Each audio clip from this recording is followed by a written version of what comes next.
तो चलो बच्चों, आज हमने स्टार्ट करना है अब normal molar mass and when of factor से। आप जानते हो लास्ट लेक्चर में हमने वेन ऑफ फैक्टर पढ़ा। अरे क्यों पढ़ा? क्योंकि हमने पढ़ा कि कुछ हमारे पास जो क्या होते हैं, सल्यूट्स होते हैं। They are of two types. एक क्या, इलेक्ट्रोलाइट्स। सेकंड क्या, नॉन इलेक्ट्रोलाइट्स। इसका एग्जाम्पल क्या, यूरिया है या ग्लूकोस है या सुक्रोस है। और इसका एग्जाम्पल क्या, हमारे पास NaCl है, MgCl2 है या CH3COOH है, एटसेट्रा। देखिए, अगर हमारे पास सल्यूट्स खाली क्या होते, नॉन इलेक्ट्रोलाइट्स, तो हमारे पास जो फॉर्मूला है for what, for colligative properties. आप कोई भी चुनिए कॉलिगेटिव प्रॉपर्टी। लाइक हमारे पास ऑस्मोटिक प्रेशर है किसके बराबर, MRT। तो अगर हमारे पास यूरिया है, ग्लूकोस है, तो ये फॉर्मूला करेक्ट है, ये हम इस्तेमाल कर सकते हैं। पर अगर हमारे पास सल्यूट कौन सा, NaCl है या CH3COOH है, तो हमने यहाँ पे क्या लगाना है, I लगाना है, मतलब वेन ऑफ फैक्टर। तो चीजें अब दो है, एक है कि पाई इक्वल्स टू MRT, ये भी फॉर्मूला है। Second, pi equals to MRT into I, ये भी फॉर्मूला है। इसमें वेन ऑफ फैक्टर है, इसमें नहीं है। ये एप्लीकेबल है ओनली फॉर यूरिया ग्लूकोस, मतलब ओनली फॉर नॉन इलेक्ट्रोलाइट्स। पर ये एप्लीकेबल है for both electrolytes and non electrolytes. या मैं कह सकता हूं कि ये एप्लीकेबल है for all types of solutes. All types of salutes, अरे दोनों टाइप्स ऑफ सल्यूट्स के लिए, चाहे वो इलेक्ट्रोलाइट है या चाहे वो नॉन इलेक्ट्रोलाइट है। मतलब आज से आपने ये इस्तेमाल करना है, आज से हमने इसको यूज करना है, ना कि इसको, क्योंकि ये एप्लीकेबल है for all types of solutes. तो चलिए, आज हमारा टॉपिक जो है, और ये भी आप याद रखिए, हमारी अब जो कॉलिगेटिव प्रॉपर्टीज हैं, चाहे कोई भी कॉलिगेटिव प्रॉपर्टी, चाहे पाई ऑस्मोटिक प्रेशर है, चाहे हमारे पास एलिवेशन इन बॉइलिंग पॉइंट है, चाहे डिप्रेशन इन फ्रीजिंग पॉइंट है। देखिए, हमने पढ़ा था पाई इक्वल्स टू MRT, ये पढ़ा था KBM, ये पढ़ा था हमने elevation, sorry, depression in freezing point, delta TF, KFM। अब इनके साथ इंटू आई करना है, इंटू आई करना है, इंटू आई करना है। अब ये क्या, ये हमारी मॉडिफाइड फार्मूलाज है, मॉडिफाइड कॉलिगेटिव। और उसके बाद और भी क्या है, फोर्थ वाला क्या, P0A minus PA divide by P0A equals to zeta B into I. अब ये जो है, ये चार, ये हमारी बनी मॉडिफाइड कॉलिगेटिव प्रॉपर्टी फार्मूलाज, इनमें वेट ऑफ फैक्टर है। अभी हम इस यूज कर सकते हैं for all types of solutes, all types of solutes. तो आज से हमने इनको इस्तेमाल करना है, क्योंकि ये मॉडिफाइड है, इनमें वेट ऑफ फैक्टर है। वेट ऑफ फैक्टर को हमने पढ़ा है लास्ट लेक्चर में। अगर आपने वो नहीं देखा तो आप पीछे जाइए लास्ट लेक्चर में, उसको पहले आप देखिए, फिर आप यहाँ पे आइए। तो आज हमने पढ़ना क्या है, abnormal molar mass and wait of factor I. देखिए बेटा, जो भी हमारे पास क्या सल्यूट्स है, जो क्या दिखाते हैं, विच undergo association and dissociation in solution show abnormal molar mass, show abnormal molar mass। इसको समझने के लिए चलिए हम यहाँ पे एग्जाम्पल लेते हैं। इन केस ऑफ एसोसिएशन, अगर हमारे पास CH3COOH है, एसिटिक एसिड है, और हमने इसको डिजॉल्व करा किसमें, benzene as solvent, CH3COOH as solute, benzene as solvent. तो यहाँ पे क्या होता है बताओ, इसका एसोसिएशन होता है, पर कौन सा टाइप, उसको हम क्या थे, डाइमीराइजेशन। और यहाँ पे क्या बनता है, डाइमर बनता है, मतलब दो molecules of acetic acid associate होकर डाइमर बनाते हैं। उस डाइमर का नाम बताओ क्या, CH3COOH। हाँ, यहाँ पे 2, और इसका स्ट्रक्चर जो है यहाँ पे बना लेते हैं किसका, CH3COOH होल ट्वाइस का स्ट्रक्चर बना लेते हैं। यहाँ पे CH3, फिर C डबल बॉन्ड O, फिर सिंगल बॉन्ड OH, यहाँ से क्या CH3, फिर C double bond O, single bond OH, यहाँ पे हाइड्रोजन बॉन्डिंग, यहाँ पे हाइड्रोजन बॉन्डिंग। देखिए माय डियर बेटा, हमने क्या डिसॉल्व करा था, ये हमारा क्या डिसॉल्वर्ड सॉल्यूट है, ठीक। डिसॉल्वर्ड सॉल्यूट बोले तो ये हमारा एक्सपेक्टेड सॉल्यूट है, और इसका जो क्या मोलर मास वो हमारा क्या एक्सपेक्टेड मोलर मास कहलाएगा। इसका जो मोलर मास वही तो हमारा एक्सपेक्टेड मोलर मास है। और चलिए अगर हम निकालना चाहते हैं किसका, CH3COOH का, कार्बन का 12 प्लस हाइड्रोजन का 3, फिर दोबारा कार्बन का 12, ऑक्सीजन का 16 प्लस 16 प्लस 1, ये आता है 60 ग्राम।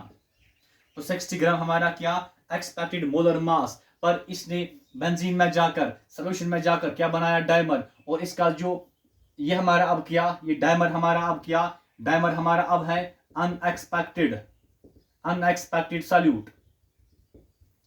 और इसका जो मोलर मास वो क्या होगा, वो हमारा अनएक्सपेक्टेड मोलर मास है। जब इसको हम कैलकुलेट करेंगे तो 120 ग्राम आएगा। और ये 120 ग्राम हमारा क्या अनएक्सपेक्टेड मोलर मास, या हम कहेंगे यही हमारा क्या एबनॉर्मल मोलर मास। तो डाइमर का मोलर मास 120 ग्राम, ये हमारा एबनॉर्मल मोलर मास। पर जो हमने डिसॉल्व करा बेंजीन में, उसका मोलर मास हमारा क्या एक्सपेक्टेड मोलर मास, या हम कहेंगे वो हमारा नॉर्मल मोलर मास है, नॉर्मल मोलर मास है। तो चलिए इसके बाद हम आगे बढ़ते हैं। क्या आपने इसको नोट करा, इसको मैं रब करता हूं। इसके बाद हम आगे बढ़ते हैं और अब हम पढ़ते हैं क्या, बताओ। हाँ, relation between abnormal molar mass and van Hoff factor. जो कि हम जानते हैं कि जो वैन हॉफ फैक्टर आई है किसके बराबर, total number of moles of, किसके moles of solute, not solvent, of solute after association या dissociation divided by total number of moles of a solute before association या dissociation। और हमने ये भी पढ़ा है कि जो number of moles, total number of moles किसके सल्यूट के, आफ्टर एसोसिएशन या आफ्टर एसोसिएशन या आफ्टर डिसोसिएशन। हमें जो ये मोल्स हैं, ये मोल्स हमें क्या देते हैं, इन मोल्स से हमें क्या मिलता है, ऑब्जर्वर्ड वैल्यू ऑफ कॉलिगेटिव प्रॉपर्टी। और जो number of moles of solute before association, इससे हमें क्या मिलता है, इससे हमें मिलता है calculated value of colligative property. तो मोल्स आफ्टर एसोसिएशन डिसोसिएशन से मिलता है हमें क्या, ऑब्जर्व्ड बोले तो एक्सपेरिमेंटल। और इसका मतलब आई किसके बराबर। चलिए क्या आपने इसको नोट करा, इसको मैं रब करता हूं और यहां जगह खाली करते हैं। हमारा जो ये है क्या, ऑब्जर्व्ड कॉलिगेटिव प्रॉपर्टी, क्योंकि हम जानते हैं कॉलिगेटिव प्रॉपर्टी का रिलेशन नंबर ऑफ मोल्स के साथ क्या है, डायरेक्ट रिलेशन है। हाँ, और हम ये भी जानते हैं जो नंबर ऑफ मोल्स हैं किसके बराबर होते हैं, given mass divided by molar mass. अरे गिवन मास बोले तो जो मास हमने डिसॉल्व करा है सॉल्यूशन में। और अगर मैं आपसे यहाँ पे कहूंगा कॉलिगेटिव प्रॉपर्टी और मोलर मास का कौन सा रिलेशन है, तो आप कहेंगे सर इनवर्स रिलेशन है। तो कॉलिगेटिव प्रॉपर्टी और मोलर मास का रिलेशन इनवर्स है। चलिए माय डियर बेटा, ये क्या कॉलिगेटिव प्रॉपर्टी, अगर इसको मैं यहाँ पे ऐड करूं, लिखूं क्या ऑब्जर्व्ड कॉलिगेटिव प्रॉपर्टी, तो ये मोलर मास क्या बनेगा, ये हमारा बनेगा ऑब्जर्व्ड मोलर मास। ऐसी यहाँ पे अगर हमारा क्या है ऑब्जर्व्ड कॉलिगेटिव प्रॉपर्टी, तो ऑब्जर्व्ड कॉलिगेटिव प्रॉपर्टी की जगह हम क्या लिख सकते हैं, 1 बाय ऑब्जर्व्ड मोलर मास। तो 1 by observed molar mass whole divided by, ये हमारा क्या कैलकुलेटेड कॉलिगेटिव प्रॉपर्टी। तो इसकी जगह क्या आएगा, 1 बाय कैलकुलेटेड मोलर मास। अब इसका क्या होगा, रेसिप्रोकल, इसका होगा रेसिप्रोकल। तो क्या बनेगा, I इक्वल्स टू व्हाट, इसका रेसिप्रोकल जब होगा तो क्या बनेगा, कैलकुलेटेड मोलर मास ऊपर आएगा, कैलकुलेटेड मोलर मास ऊपर आएगा, डिवाइड होगा किससे, ऑब्जर्वर्ड मोलर मास से। मतलब आज जो हमारा देखिए ऑब्जर्वर्ड मोलर मास जो हमारा होता है, यही हमारा क्या होता है, ऑब्जर्व्ड मतलब आफ्टर एसोसिएशन, आफ्टर डिसोसिएशन, ये मोलर मास हमारा क्या कहलाता है, एबनॉर्मल मोलर मास। और जो हमारा कैलकुलेटेड होता है, कैलकुलेटेड बोले बिफोर एसोसिएशन, बिफोर डिसोसिएशन, ये हमारा क्या होता है, एक्सपेक्टेड या नॉर्मल मोलर मास। तो ये हमारा रिलेशन है, इंपॉर्टेंट आपने याद रखना है, I is equal to normal molar mass divided by abnormal molar mass. आप नोट करो।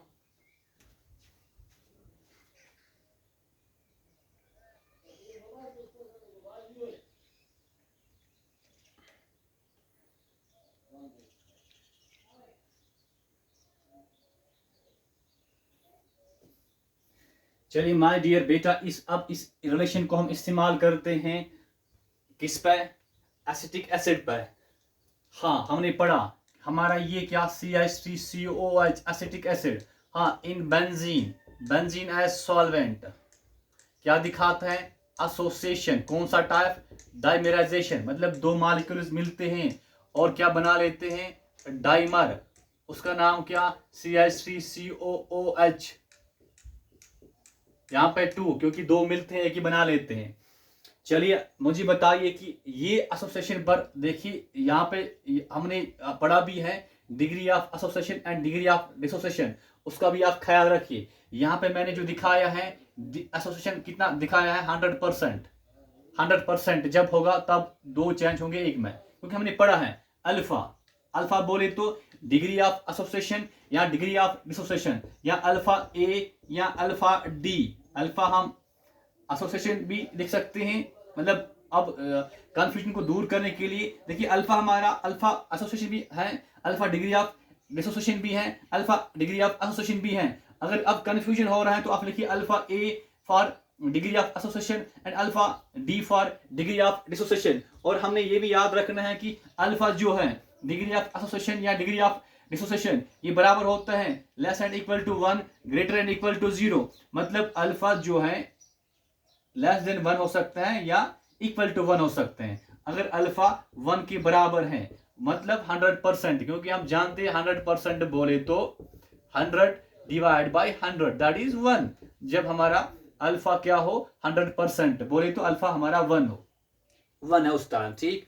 तो चलिए अगर हमने यहाँ पे कंसिडर करा कि हमारा एसोसिएशन कितना है 100%, तब मुझे बताइए कि यहाँ पे आई बताइए आई किसके बराबर है, what is I, number of moles after association. यहाँ पे कितने मोल्स हैं, डाइमर के कितने मोल्स हैं, 1 है तो 1 यहाँ पे आएगा। और डिवाइड करना है number of moles before association कितने हैं, 2 हैं, तो हमारा आई इस केस में 1/2 है।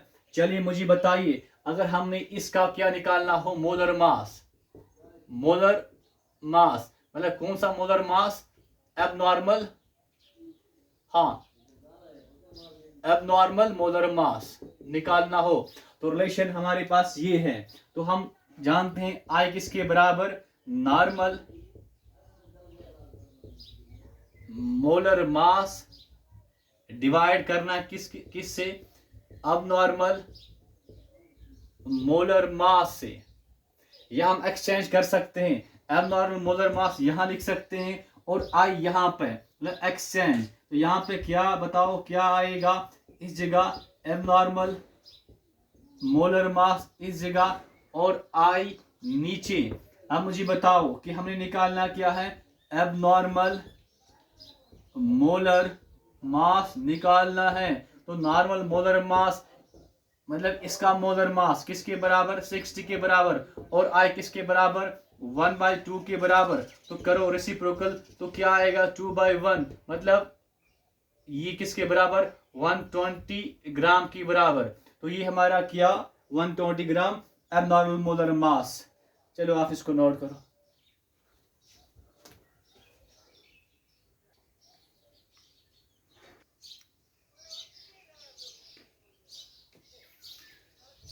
तो बेटा अब हम पढ़ेंगे क्या, dissociation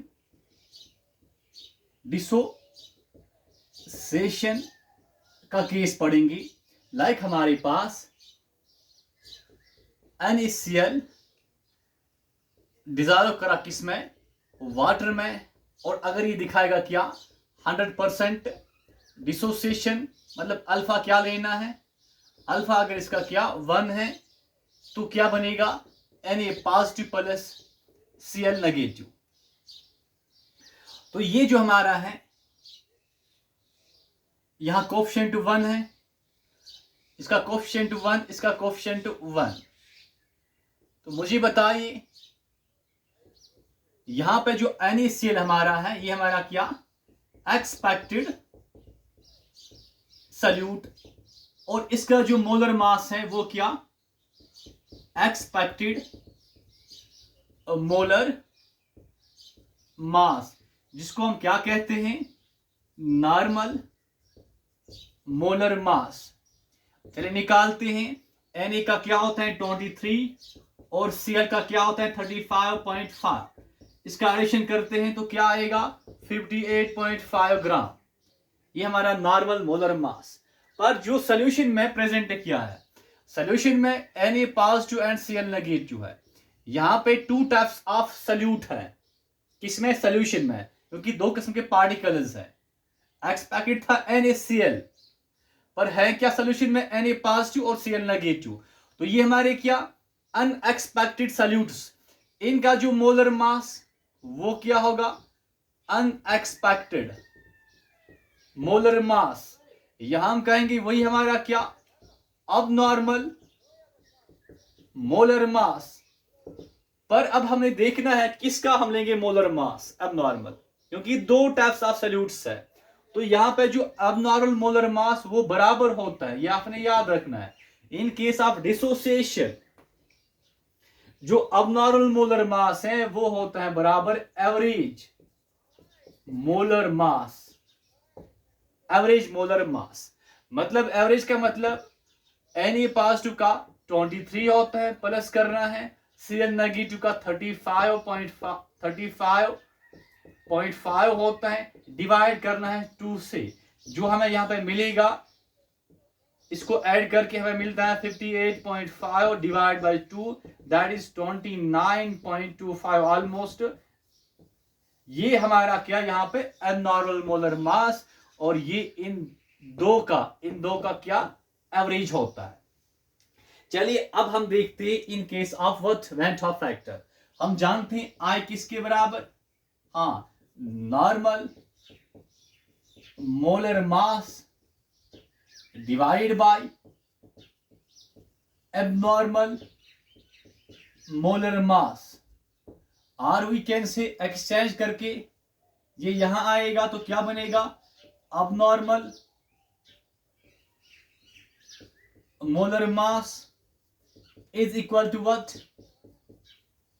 normal molar mass, divide करना है किससे I से।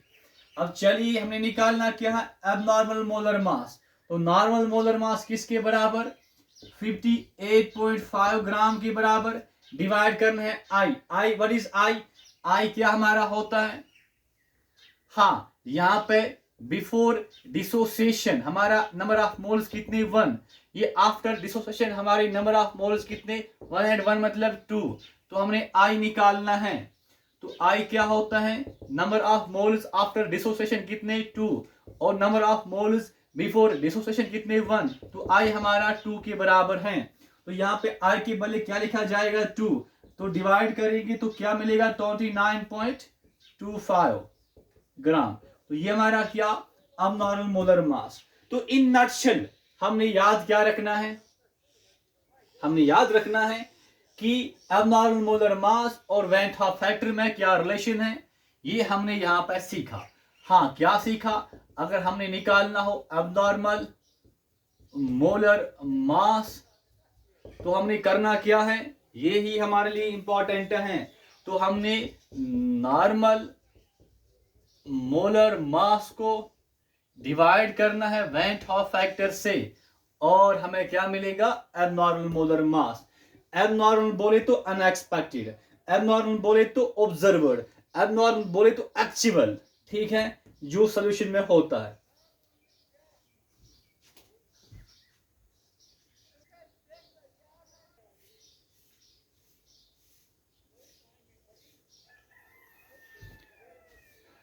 तो चलिए एक क्वेश्चन कर लेते हैं। कैलकुलेट अल्फा, हमने निकालना क्या है, अल्फा निकालना है for aqueous sodium hydroxide whose observed molar mass.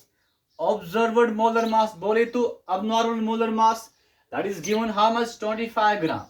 तो बेटा निकालना क्या है, अल्फा निकालना है। अल्फा बोले तो डिग्री ऑफ डिसोसिएशन, और हमें गिवन क्या है, ऑब्जर्व्ड मोलर मास। और इससे किससे, ऑब्जर्व्ड मोलर मास से हम क्या निकाल सकते हैं, आई। हम जानते हैं आई किसके बराबर, normal molar mass divided by abnormal molar मास। हाँ, नॉर्मल मोलर मास किसका, सोडियम हाइड्रोक्साइड का, NaOH, इसका 23, इसका 16, इसका 1, इट इज व्हाट 40, और ग्राम में क्योंकि मोलर मास है तो 40 ग्राम, और अबनॉर्मल मोलर मास गिवन है 25 ग्राम। ग्राम से ग्राम खत्म, तो फिर हम इसको सॉल्व करके 1.6 हमें मिलेगा। तो चलिए 1.6 हमारा क्या आया, वैल्यू ऑफ आई 1.6। हमने निकालना क्या है, अल्फा। और जब भी अल्फा निकालना हो, और किसका निकालना है, सोडियम हाइड्रोक्साइड का, मतलब डिग्री ऑफ डिसोसिएशन, तो क्या यहां पे ऐसे लिखेंगे या यहां पे ऐसा लिखना है, इक्विलिब्रियम लिखना है, क्योंकि डिग्री ऑफ डिसोसिएशन निकालना है, अल्फा निकालना है, तो यहां पे इक्विलिब्रियम। और किसमें ये चेंज होगा, Na पॉजिटिव और OH नेगेटिव में, ठीक। तो फिर हम क्या करते हैं, जब भी हम अल्फा पढ़ते हैं या अल्फा निकालना हो, यहां पे क्या लिखना है, इनिशियल मोल्स, इसका कितना 1, और इनिशियल में मतलब इनिशियल बोले तो बिफोर डिसोसिएशन इनका क्या होगा 0 0। फिर हम क्या करते हैं, एट इक्विलिब्रियम, मतलब moles at equilibrium, moles at equilibrium. Last lecture में हमने पढ़ा, देखिए अगर ये डिसोसिएट होगा, तो अगर ये डिसोसिएट हुआ मतलब यहाँ पे क्या लिखना है, अल्फा, यहाँ पे क्या लिखना है, अल्फा। अगर आपको ये समझ में नहीं आ रहा है तो आप लास्ट लेक्चर मेरा जो है वो देखना जरूरी है। तो यहाँ पे बचेगा कितना, 1 माइनस अल्फा, यहाँ कोफिशिएंट क्या 1, तो 1 अल्फा, यहाँ पे क्या 1, तो 1 अल्फा, यहाँ पे क्या 1 कोफिशिएंट, तो 1 अल्फा। चलिए अब हम निकालते हैं क्या, आई को। What is I, number of moles after dissociation, मतलब ये जो मोल्स एट इक्विलिब्रियम है, यही हमारे क्या हैं, ये हमारे मोल्स आफ्टर डिसोसिएशन है। जो इनिशियल मोल्स हैं ये हमारे क्या होते हैं, मोल्स बिफोर डिसोसिएशन, मतलब इसका 1 है, इनका कुछ नहीं है, मतलब कुछ बना ही नहीं है, कुछ डिसोसिएट हुआ ही नहीं है। और ये वाली मोल्स क्या, आफ्टर डिसोसिएशन, तो ये हमारा क्या 1 माइनस 1 अल्फा, फिर ये हमारा प्लस 1 अल्फा, फिर ये हमारा प्लस 1 अल्फा, डिवाइड करना है इनिशियल मोल्स बोले तो number of moles before dissociation, तो मतलब -1 अल्फा माइनस +1 अल्फा गया, तो यहाँ पे आई किसके बराबर आएगा, 1 + 1 अल्फा बोले तो अल्फा, तो हमारा आई किसके बराबर 1 + अल्फा। तो चलिए हमें निकालना क्या है, अल्फा। आई किसके बराबर 1.6, हमारा आई किसके बराबर है 1 + अल्फा। और यहाँ पे देयरफॉर वी कैन से, ये हमने रफ में करना पड़ेगा ये वाला, ठीक। चलिए ये हम रफ में करते हैं और यहाँ पे कंटिन्यू करते हैं। आई 1.6 है और अल्फा निकालना है, तो हम कह सकते हैं आई इक्वल्स टू 1 + अल्फा या 1 + alpha equals to i in case of what, in case of sodium hydroxide. तो हमने निकालना क्या है, अल्फा इक्वल्स टू आई, ये शिफ्ट होकर बनेगा -1 बनेगा, तो अल्फा इक्वल्स टू आई किसके बराबर 1.6 -1, तो हमारा अल्फा जो यहाँ पर निकल के आएगा दैट इज 0.6, और 0.6 बोले तो 60%, ये हमारा अल्फा है। डिग्री ऑफ डिसोसिएशन है।